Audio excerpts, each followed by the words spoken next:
হাতে বাটা মশলা আর মনে ভালোবাসা নিয়ে রান্না করলে তাই হয় সেরা রান্না।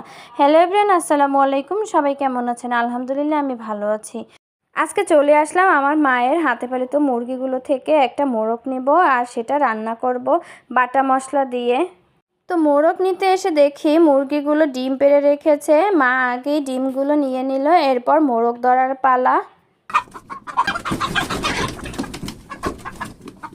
তো অবশেষে মা মোরগটা ধরতে পারলো। কি সুন্দর লাল টকটকে দেখুন, আর কত বড়, মাশাআল্লাহ। বাজার থেকে কিনে খাওয়ার থেকে নিজেদের হাতে পালা মোরগ বা মুরগি যাই বলেন সব কিছুর মজাই কিন্তু আলাদা। তো এখন আমি মোরগটা কেটে ধুয়ে ভালো করে পরিষ্কার করে নিব।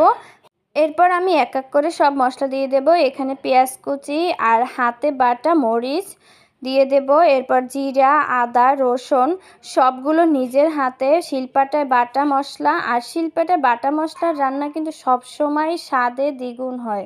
এরপর দিয়ে দেব তেল। এরপর গরম মশলাগুলো দিয়ে হাতে করে মেখে নেব। আর এখানে মাংসটা মেখে আমি কিছুক্ষণ রেখে দেব, যাতে মশলাগুলো একদম ভালো করে মাংসের ভিতর ঢুকে, যাতে স্বাদটা ভালো হয়। এরপর চুলোতে বসিয়ে ভালো করে কষিয়ে নেব মাংসটা। কিছুক্ষণ ভালো করে কষিয়ে এরপর পরিমাণ মতো পানি দিয়ে দেব। আর পরিমাণ মতো পানি দিয়ে কিছুক্ষণ জাল করলেই তৈরি হয়ে যাবে আমার মজাদার মাংস রান্না। আর এইভাবে মাংস রান্না করলে স্বাদ কিন্তু দ্বিগুণ হবেই।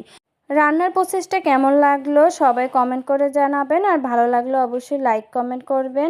সবাই সুস্থ থাকবেন, ভালো থাকবেন। আল্লাহ হাফেজ।